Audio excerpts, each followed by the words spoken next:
The first talk in the track towards honor or courage is humility. And I'm willing to bet that none of you thought this week or the past year, I need more humility in my life. I just need to be more humble. I need to be that person that learns how to be, humble and meek. Because, most of you thought, man, I wish I wasn't so afraid. I'm nervous. How many of you have not stepped into a moment that you could have stepped into, maybe a promotion? How many of us guys, you didn't ask that girl because you were afraid? How many of you girls said no because the guy was creepy and you were afraid? And many of us have lived with or have somehow dealt with fear at some level, and so you want to be more courageous. Is that a fair statement to make? Okay, great. So the idea of humility doesn't sound attractive, and yet courage does come from a place of integrity, a place where you're completely whole. Now, what I mean by integrity is not truthfulness or honesty. Integrity just simply means that what you are on the outside matches on the inside. So what's going on in here is going on out there. That's why at some level, horrible human beings have more integrity than people in church, because they are consistent. Fair enough? All right, awesome. So far we're in agreement. But integrity only comes from humility. The step and the journey that we're going to begin this morning is from humility to integrity to courage. And as I mentioned, it is one of the least valued and unimportant to us in terms of virtues. In fact, I get to use some of my philosophy training. The Greeks, the Stoics, the Romans, none of them valued the virtue of humility. In fact, it wasn't a virtue. Courage was a virtue, but not humility. Humility was meant for slaves or servants. And oddly, they were very close to what Jesus would introduce and bring to us and bring to humanity. We all want to be great, I think, at some level. I think if you're honest with yourself, you wish to be known. There was this kid over at Coffee Bean. I say kid because she's only in her 20s. And she was speaking about the desire to be famous. And I thought, here at Coffee Bean, that may not be the most career track you want to take to be famous. But that was odd to me that she said she wanted to be known. And, of course, the first question that comes to mind is that, well, known for what? What would you be known as? And but I think there's still a desire for those of us who work. Perhaps if you are an artist, perhaps if you are a musician, even if you are something obscure, you wish to be known and great at what you do. And we also think we can be trusted with power. So humility, once again, is not something that seems to match our desire. It sounds weak, unimpressive, unimportant, and who wants to be known as being humble? How many of you think, boy, that person, they're so humble?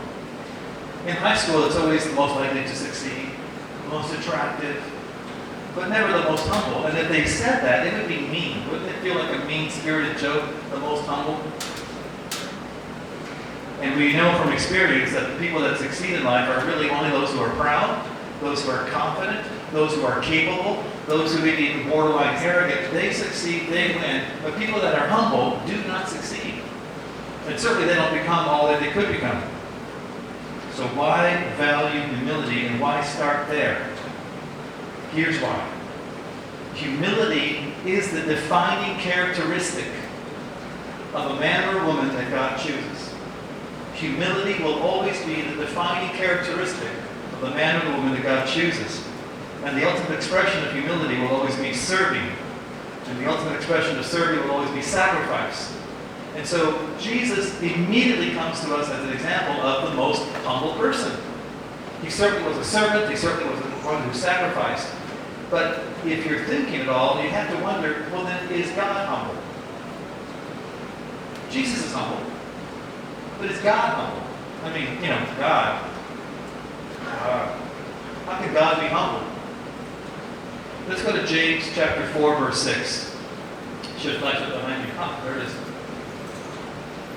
But he, referring to God, gives us more grace. That's why the scripture says, God opposes the proud, but shows favor to the humble. Have you ever read the Old Testament and thought God seemed needy? Kind of, worship me, love me, I'm a jealous God. Hey, you sound like a bad ex-girlfriend. You sound needy and clinging, Is God humble? Is God needy? Is God somehow damaged? I'm going to suggest that at some level what's happening here is that if we don't value God, we are not going to experience healing and freedom. And so what he's actually encouraging us to do is to dial in to who he is so that we can be set free from actually who we are. God is the purest form of humility.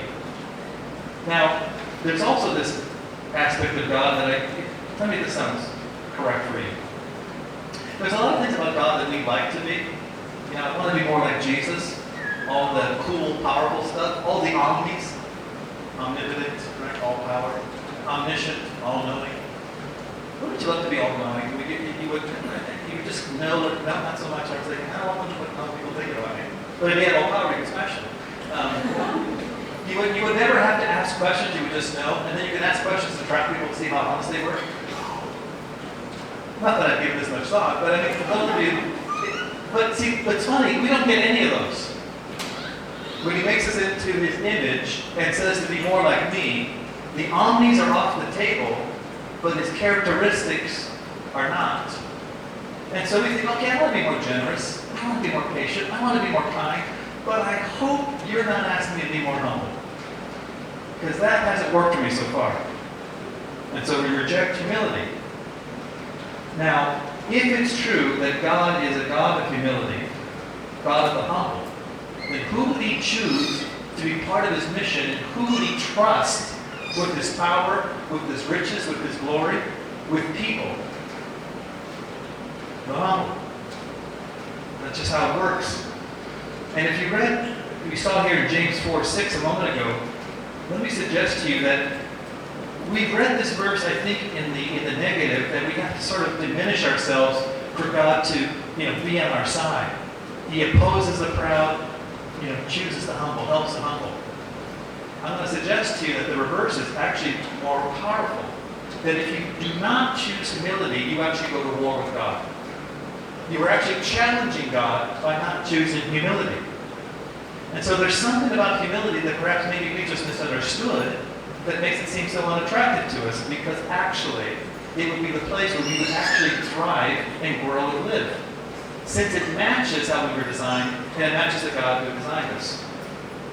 Jesus humbled himself to bring us to himself, and since, therefore, he became that model for us, everything that he asks from us is everything. He wants your entire life because he gave us his entire life. And so he makes what seems to be on paper a reasonable request until you're being asked it. It sounds great here mentally until you have to decide to do it when you don't want to. And with that, I'm speaking from experience. So healthy humility. What is healthy humility?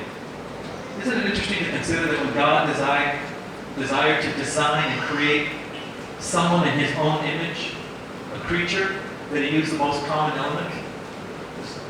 Earth. And in many ways, I think our attempts at humility since then have been taken incorrectly, applied incorrectly. How many of you, have you ever met that person that when you give them a compliment, especially if you're in a church setting, like, oh, that's not me, man, it's Jesus. I'm pretty sure that was you growing up there. I didn't see Jesus at all. I saw you growing up.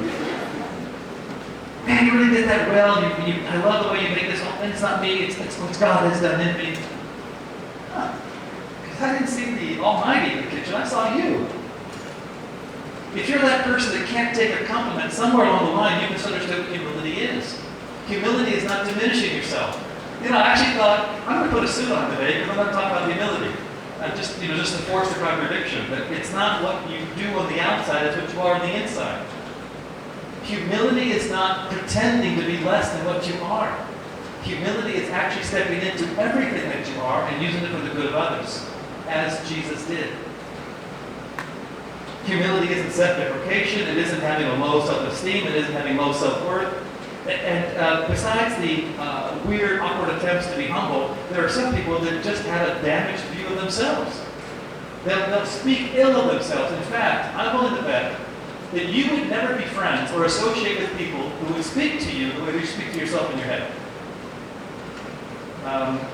My wife brought this to forefront a couple of years back. I had a habit of every time I did something wrong, like you bumped yourself, or it only happened twice in my life, but the times I did something wrong, I'd always say to my wife, "Idiot." And my wife said, "Why are you saying that to yourself?" Well, because I didn't know you were in the room. Normally you pick up the slack. And I remember thinking, just kind of flashing back. Have you ever thought about who was that person that put that label and name on you? You did something stupid. You did something clumsy. You were just being a human being. A coach because you missed a play. Maybe a parent because you didn't have the B, you had a C, and you embarrassed them, so they lashed out and put it on you. Perhaps it was some kids at school, you did something, you tore your pants, you bent over. I don't know, something not just like, that's been a filter for your entire life, and so you think ill of yourself and low of yourself. In fact, you struggle when there's new challenges in your life because, people find out who I am. When they find out who I am. And so you spend a lot of your life hiding from folks. That isn't humility. Understand that when you self-deprecate, when you impose a low view of yourself, when there's low sense of self-worth, then at some level, listen, you're discrediting God, what He made, and who He loves. What He made and who He loves. Matthew 20, verse 25 through 28. So how do you become great and stay a Christian? Because doesn't that sound sort of, inconsistent? So Jesus called them together and said, "You know that the rulers of the Gentiles lord it over them, and their high officials exercise authority over them. It's not so with you.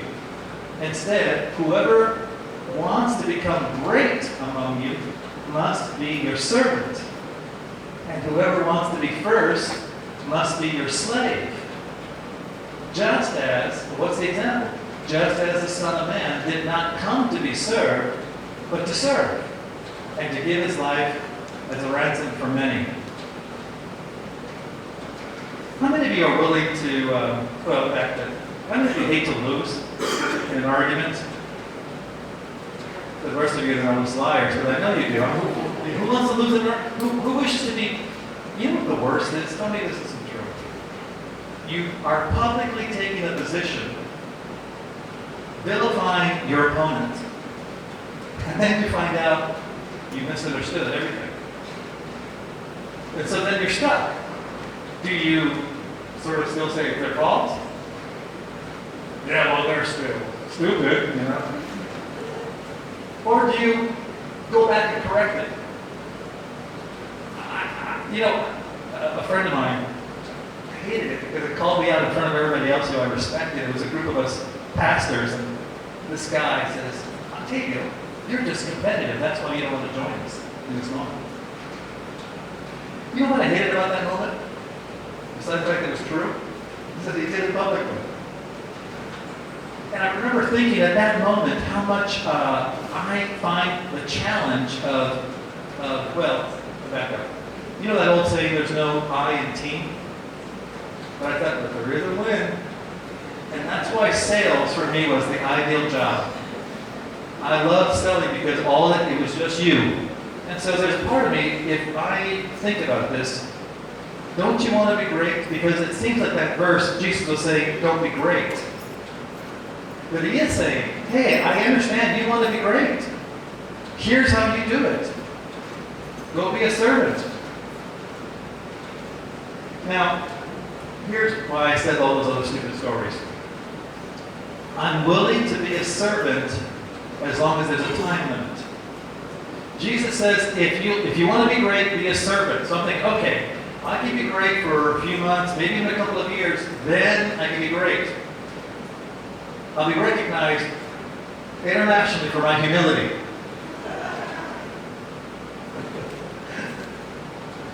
Doesn't it seem like you're willing to put up with being humble, being a servant, being a slave? As long as you get to be great. I mean, certainly doesn't it flip sooner or later, right? Jesus can't be serious that being great is being bad. It almost seems like, here, you got to pay your dues to be great. So, grovel a little bit. Show up early and shut up. Clean the restrooms. Volunteer for childcare. Serve in obscurity. Then you get to be great. And then I'll turn it around and people will know that you're great.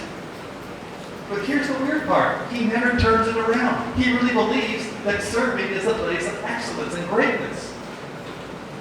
That is the goal. It isn't the goal to serve for a while, to earn your dues, to become great. That is greatness to Jesus. He actually values the last one.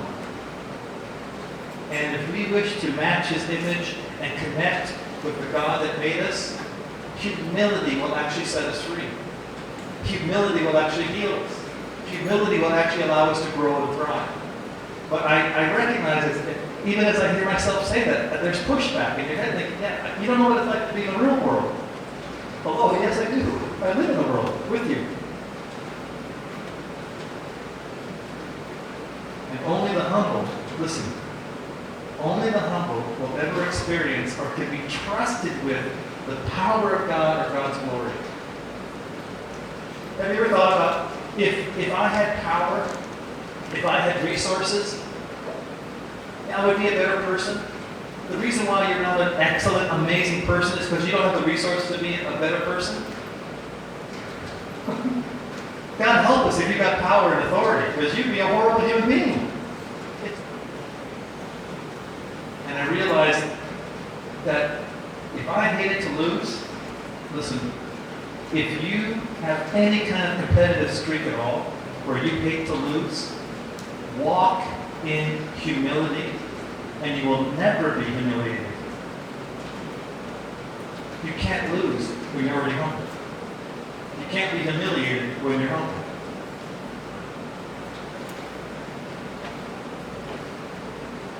My favorite book, Book of John. Favorite section, last half. John 13, maybe the most powerful chapters for me. I went back to this not long ago and saw an insight that I hadn't seen before. And it fit for this talk, so I'm going to share it here. John talks about 3 Passover meals. It's about April, May, this our time of the year. And this is the last one Jesus is going to eat with these guys. It was so important to him. Actually, before let's take that down for a second. Let me give you actually one story, and then we're going to end on this passage. Years ago, my son had my son's poop would defy physics and logic. He was 18 at the time. Now he was a month old, and I was a new dad. You're excited. You're even excited about changing diapers until you learn better. And then, how can I keep it warm so that when my wife comes home to change it, she won't know I let him sit in it for so long? Don't hate me. Don't tell me you haven't thought about that too. Like, how can I delay this so that someone else has to clean this up? It blasted on the walls, the ceiling. No. But it defied physics in the sense that most children, the trajectory should be down and out, right? Down and out. I mean, it's down the legs, okay, I get that. That's where it's supposed to go. But no, somehow it actually did a J curve and blew up through his back, and it was only the restraint of his curly hair kept it from actually firing on the ceiling. The worst is, not only did I hear it, the neighbors heard it. It was a startling bomb squad rolled out. What happened? Hazmat showed up. None of that happened. However, it's good for the story. So it was one of those times, as some men do, you begin to wonder, do you have what it takes to be a husband? Do you have what it takes to be a father? Do you have what it takes to be a provider? And I know I didn't have what it took to clean my son, but I was stuck with the job anyways. Someone had to do it. And so here I am beginning to clean my son up and just scraping off debris and material. And he's just clueless as to what's going on. I thought one day there'll be payback and you'll have to change my diaper. I'm going to eat a lot of Taco Supreme burritos just for that moment. It was a rare moment, but a moment that I felt God spoke to me. Because I was struggling with a lot of doubt and knowing the wreck that my spiritual life had been. And so I felt that God asked me, do you love your son? I thought, well, yeah. You know those moments when you're talking to God, you don't realize who you're talking to because the voice almost sounds like yours, but you realize you're not having a conversation by yourself? Yeah, of course I love my son, you know. Trying to get the mess out of his hair. And he said, no, I mean, do you love him right now? Right now, in this moment. Yeah, of course I love him in this moment. So how is it that you think I, as your father in heaven, don't love you? When you mess, when you make destructive decisions, when you act out in the worst you, when you're petty and selfish, when you're greedy, when you look at people as ways to consume rather than to serve. Why is it that you think I don't love you in those moments? Okay, now, John 13. It was before the Passover festival, and Jesus knew that the hour had come for him to leave this world and go to the Father. So consider this. He knew his destiny. Okay? Having loved his own who were in this world, he loved them to the end. Stop a second. Even though he knew how he was leaving, he still thought of the others first. Verse 2. The evening meal was prepared in progress, and then the devil had already prompted Judas, the son of Simon Iscariot, to betray Jesus. Verse 3. This verse. So he already knows his destiny. Jesus knew that the Father had put all things under his power. So Jesus knew his destiny. He had all power. He knew where he had come from and who he was returning to. Stop for a second. As I mentioned before, this was the most significant human being that's ever lived, with the most humble act ever that he's going to commit. And he's fully aware that one of his own, that he spent 2.5, 3 years loving, caring for, serving like the other 11 men, was going off to betray him into the hands of enemies who would brutalize him. And he also had all power. I've always loved this question. What would you do if you had all power? Now some of you are thinking, well, I would bring justice. There's a few type of people that hurt children. Man, they would be on the receiving end of my justice. Or maybe you would think, hey, there's people that are not eating, and that's not right. They would be fed. I would bring walk. There's probably some good things you would do, but then there's some awful things you probably would do if you had all power. But Jesus had all power. So now he's going to unleash all of this. His identity, his destiny, where he's coming from, his glory, all of his power. What does he do? Verse 4. So he got up from the meal, took off his outer clothing, wrapped a towel around his waist. And after that, he poured water into a basin and began to wash his disciples' feet and dry them with the towel that was wrapped around them. He came to Simon Peter, who said to him, Lord, you're going to wash my feet? And Jesus replied, you don't realize now what I'm doing, but later you'll understand. Nope. Peter said, you shall never wash my feet. Jesus answered, unless I wash you, you have no part with me.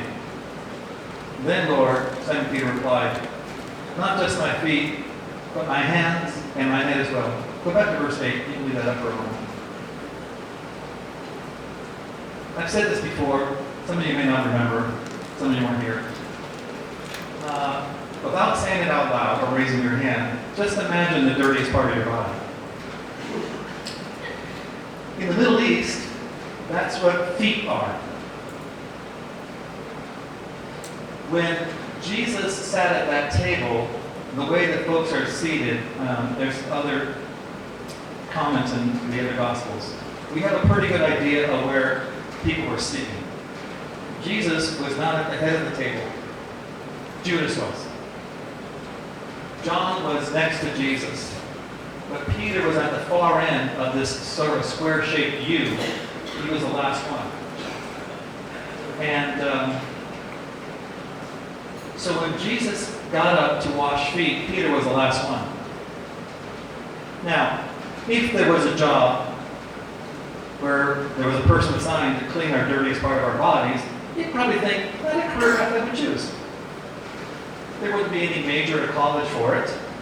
You'd think, that's a person that's kind of low. Slave. Now, here's why this was such an uncomfortable moment for Peter. Because that's how the job was viewed there. And nobody was doing something that should have been done for was washing feet. There were slaves for that.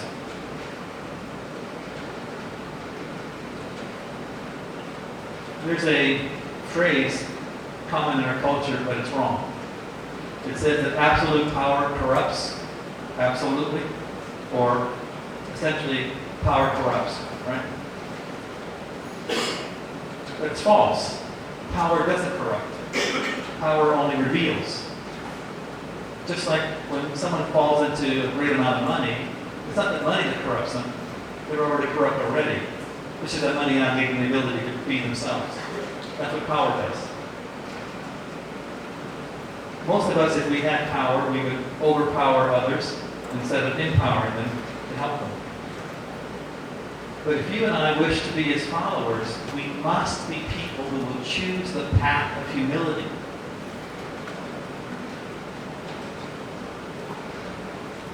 This is the point that I saw in verse 8 that I didn't get before. If you wish to serve God, you must be first served by God. If you wish to serve God, you must first be served by God. In fact, I'm going to show you how uncomfortable this is. Some of you are not doing this. I did this in India, and 2 years later when Lilia went, some of the people who were there said, "Man, we still remember that moment." So let's see if you do 2 years later. Repeat after me. God is my creator. Awesome, well done. God is my Savior. Next one, ready? God is my servant. Which one of those three felt the weirdest? Servant, didn't it? See, I think we're under the impression that when Jesus was this humble person, that God was experiencing humility for the first time. That God is not God who is humble.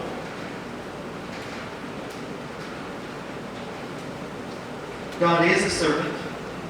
God is the God of humility. And He is the God of the humble. And if you wish to step into the healthiest you possible, if you wish to be a man or a woman who's free from yourself, if you wish to be great, if you wish to be trusted by God, and that's a good way of putting it, if you wish to be trusted by God, you and I must step into humility to match His character. And before that, you must be actually served by God in class.